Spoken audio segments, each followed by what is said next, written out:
movies. Mutilation, decapitation, torture. Does that sound entertaining? More blood than a blood bank. Have we got your attention?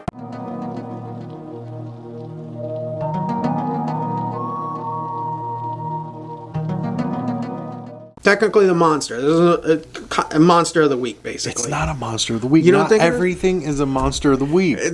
There's 7 episodes so far, and you've said everything is a monster of the week. It's a monster of the week. The last and stuff.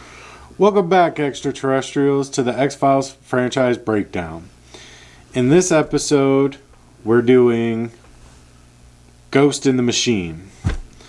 This is Season 1, Episode 7. Yep.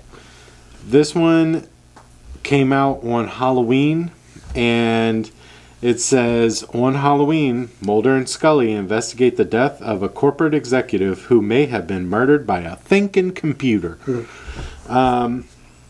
So that's the plot line to this. The thinking computer is the COS, the Central Operating System.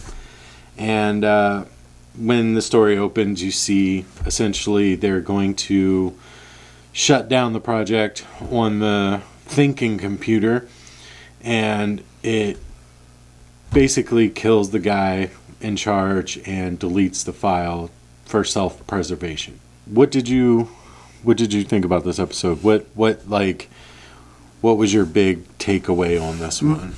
I had 2 really big takeaways on this one. One, Mulder is a really, really good FBI agent with or without the X-Files. Like, he is so good. Like, he's like, I'm not even going to deal with regular FBI stuff. I'm going to deal with unknown phenomena, basically. So, Mulder, obviously, is just a really good FBI agent. Second one is, it's crazy.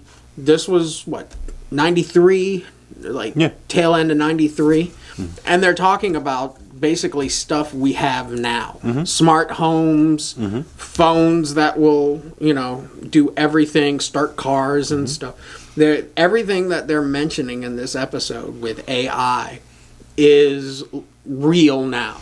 And one funny thing about that is Scully and Mulder both saw this AI's capabilities, and in season 11 Scully's whole house is operated from her phone, and it tries to kill her again.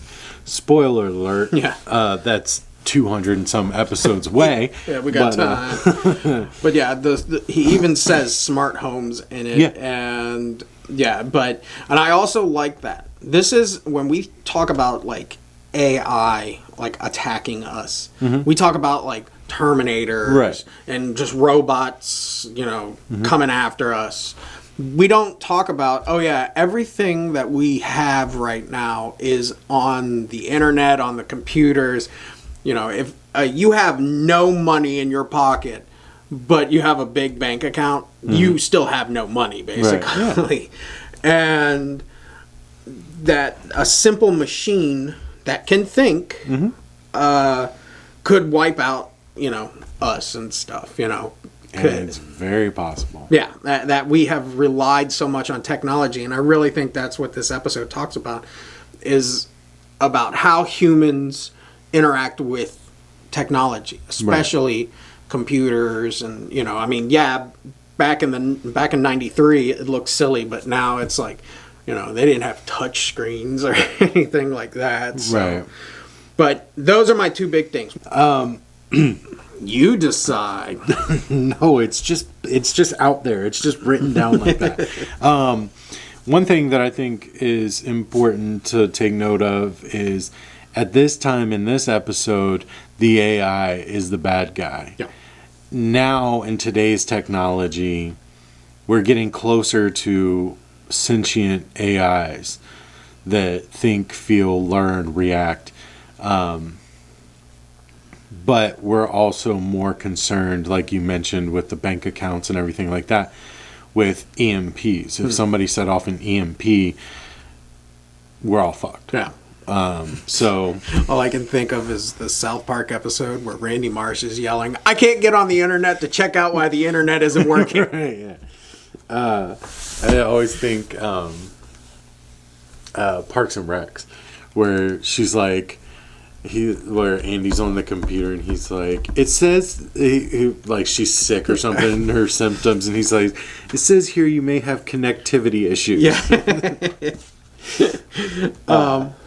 But yeah, this also in this episode we meet Mulder's Ex-partner. ex-partner, his junior partner, or his partner.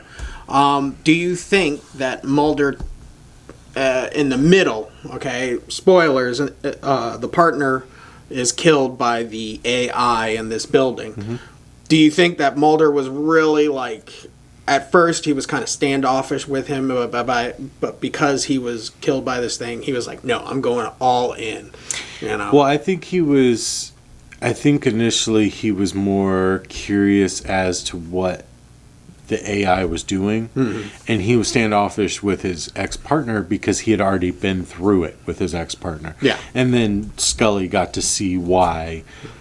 Essentially, he was just like, you know what? No, I don't want to help you, But he still ended up doing it anyways. Yeah, speaking of Scully, this was a really secondary, like, Scully wasn't in it. Scully really didn't have anything to do with this. My big takeaways from this episode is just the great detective work and Scully's physical acting.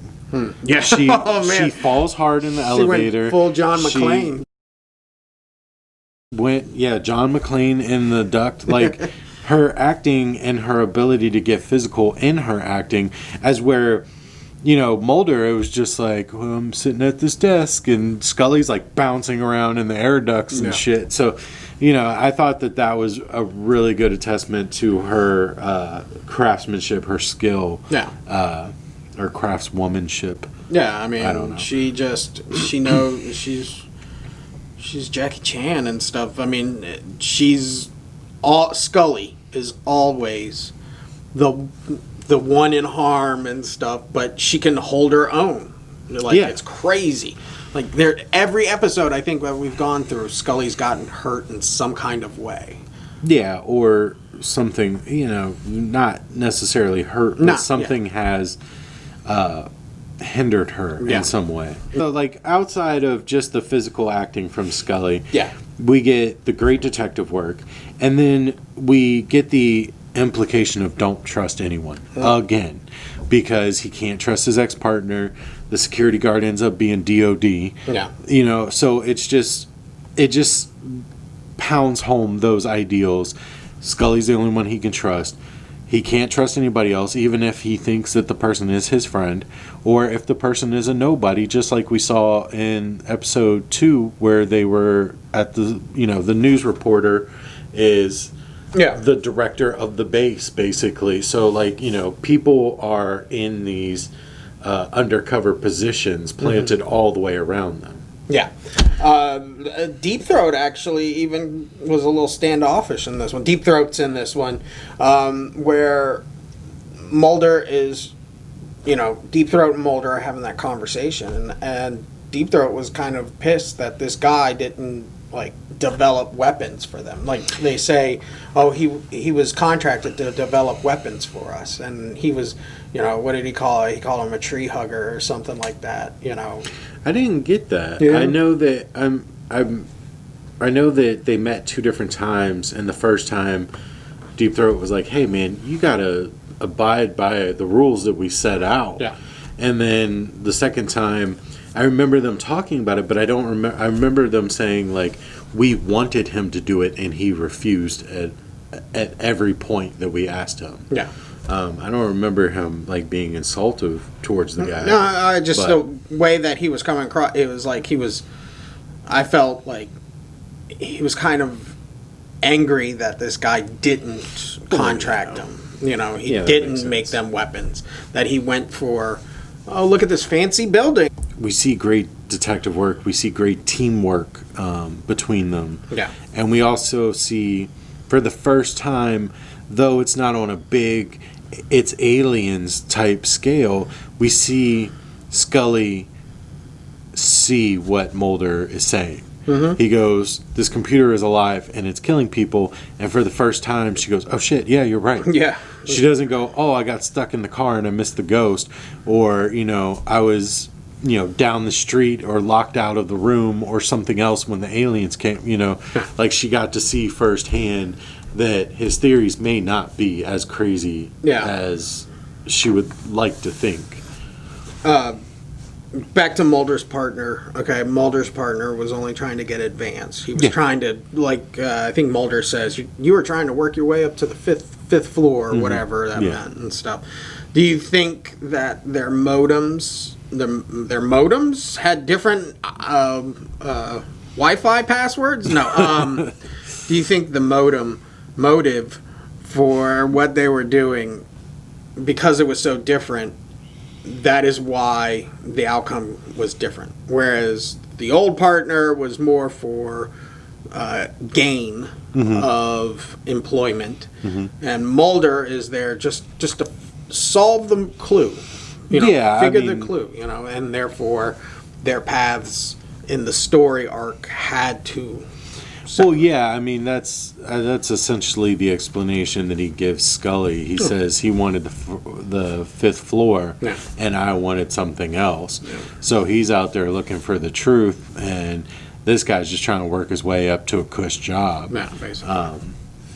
And it didn't work out in his favor because obviously, he mentions, you remember Atlanta, I need a win. Yeah. So it's not going the way he wants it to, and I think that's another reason he backtracked to Mulder, because they don't keep in touch or anything like that. So he's basically like, I know Mulder can do this. Yeah. I'm gonna go get him to do the work, and I'm gonna sign off on the project.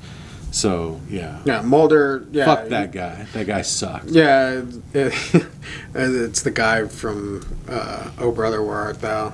Is you ain't my constituency. And I kept, every time I saw him on screen, I was just like, is you is my constituency.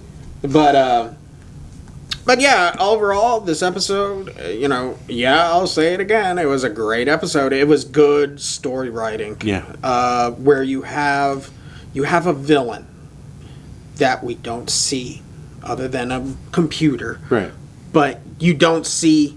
It's not like there's a monster or a alien or something physical for us to attach negativity towards. Mm-hmm. It's just a computer. And back in '93, people were just like, I don't even know what that is. Yeah. So it's crazy. I mean, other than like what I see in science fiction, but now it's science fact. So. Well, I mean, all the computer's a bad guy. Mm-hmm. The security guard's a bad guy. He just works for different interests. He's not. No, he's part of the Department of Defense. He's trying to steal the technology because the guy won't work with the Department of Defense. So he's a bad guy. The computer's a bad guy. The guy that made the program's a bad guy. Yeah. And then, the government as a whole, deep throating everybody, is a bad guy. Yeah. So really, it's just, and Mulder's ex-partner is a bad guy. So really, it's just Mulder and Scully against everybody. And it's in our perspective of looking at these two FBI agents. Everybody has a reason for doing what they're each doing. The creator, the scientist, is for gain of knowledge. Why are you doing this? Because I can, and I want to know if I can, basically. Right. But yeah, everybody's out for themselves except for, once again, Mulder and Scully, who are there for the right reasons. For justice, basically. For just reasons. Yes. So yeah, for the truth. This episode is a great one. And again, it's not a monster of the week. It's not an alien episode, but it's just a really well written one. We get to see great detective work. Gillian Anderson does some great physical acting. It's just a great episode all the way around. Is this one that you want to show somebody if they're getting into the X-Files? Maybe. Because you also, it's not all excitement and crazy chasing aliens and monsters. There are episodes like this that are just well written and well acted, and go outside the realm of the normal chasing aliens and monsters. Yeah, I would say showing somebody that has not seen the X-Files, it is good. It's not the best, where it does have science fiction and FBI work, which are two real big things that you need in a good episode of X-Files. Mm-hmm. Just good science fiction and really good FBI work, the just detective work or whatever, if you can put that all in one episode to show somebody, maybe not their first time, maybe like the next episode, right. I would say yes. All right, there you have it. Ghost in the Machine.